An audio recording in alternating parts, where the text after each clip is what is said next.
I'm an 18-year-old male and was 17 at the time of these events. I live in a small town in the middle of a foresty area. I've had a bunch of things that have happened to me, but the story I'm about to share has haunted me and my friends ever since. And since the following is going to be a few different events, I'm going to tell them in the order they happened, over a time span of 4 months. Now, I'm an exploring kind of person. I love horror and the rush of adrenaline I get when I get spooked. I believe in the paranormal, and I have a close friend who does the same. We spend a lot of time together out on the old railroad tracks and talk about life, just winding down. We're really close, and I see him as my brother, considering how we've known each other our entire lives. Let's just call him W to simplify things. There's this old hospital that lies on the outskirts of our town, just by the woods. Now, it's been shut down for probably about 60 plus years now, and it's pretty much abandoned. Now, me and W usually cross that place when we're out on our walks, and often we end up just talking about it and all the rumors it has, since supposedly people have died in there both before and after it was shut down, and it's rumored it was a mental asylum as well, so it's a pretty creepy area. For the following to make sense, I've got to explain how the place is laid out. Just picture a lowercase m.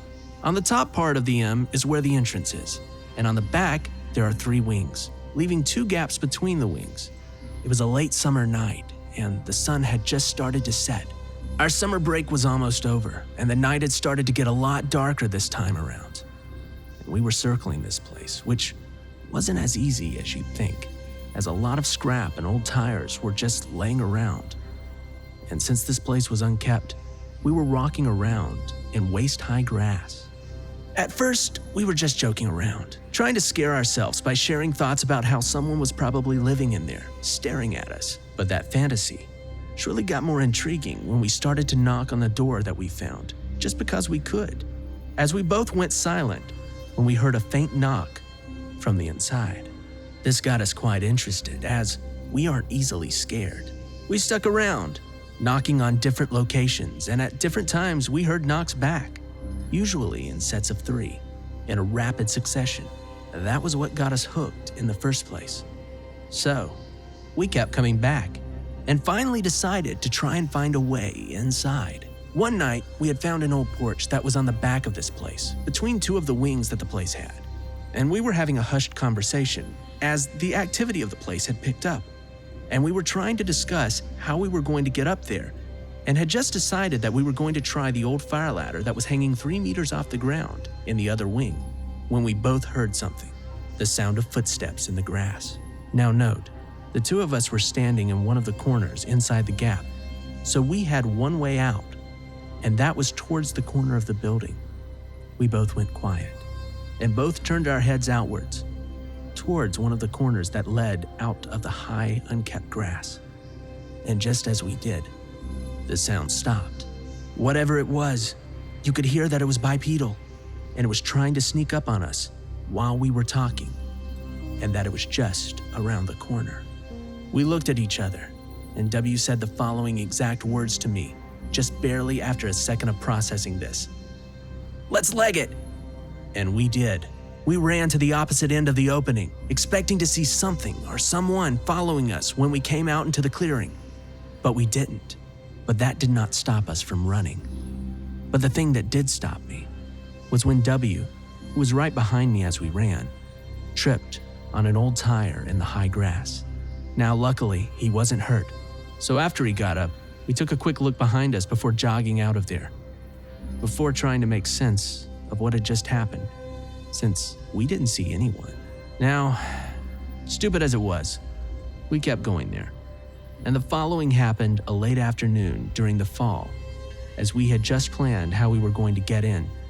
Considering the ladder was unreachable from the ground, we were planning our way inside. The ladder went up to the roof of a 3-story tall building and went right past a window which was missing a frame and glass. So if you got up, you could probably just slip inside by stretching out your foot. Now, we were standing at the bottom, looking up at the window, and since the building had a risk of having the floor collapse, we were going to throw something up there through the window to see if we could tell if it was safe to land on the floor, since you'd be able to tell if it fell down 1 story. The following is a small detail, which became horrifying to us later on. You could see the stairs just barely through the window from our angle. I had just picked up a piece of wood and thrown it into the window. And sure enough, we heard it land on the floor. But barely 2 seconds after the first thud, we also heard two thuds. Two thuds from the stairs, as if someone was walking down it, as if something came to see what had made the noise. So this creeped us out a bit. So we stuck around for a while before starting to decide that we were going to leave for the day, when we heard something from out in the woods. Something which sounded like drifting or burning rubber with a car. This wasn't impossible, considering how people recently started to get their driver's license and wanted to act tough in their old, beat-up Volvos. W seemed a bit skeptical, and I did as well, as that noise kept on going for at least 20 seconds flat. Now, if it was someone burning rubber, they wouldn't do it that long. And also, it stopped so abruptly, like it just got cut off. And then it would continue for maybe 5 or 10 more seconds. But what made me so sure that it wasn't someone acting cool was the fact that it started sounding more and more human with time. Like a girl just screaming. But for that long and that loud, we got way too unnerved to stick around when we started hearing rustling in the woods. So we left for the day. And the following is the last visit that we made to the place. It was a rainy autumn night, and it was quite dark when we were heading out there again.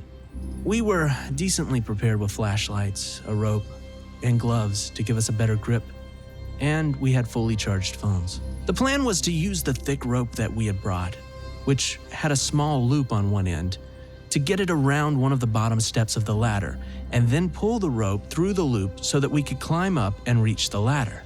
It took us about 15 minutes to get the rope up and around, and also down again to get the rope secured. This whole time, we felt like we were watched, and we were unnerved. Like something just didn't want us there. We felt trapped, like something was going to come running at us from behind, which was our only exit. The cold rain made the climb up hard, as we were getting rigid and the rope was slippery. But I got up, and the moment that I did, I felt isolated for some reason. The climb up to the window was probably a few meters, which meant that if I fell, I could seriously injure myself on either all the broken glass or on the old scrap.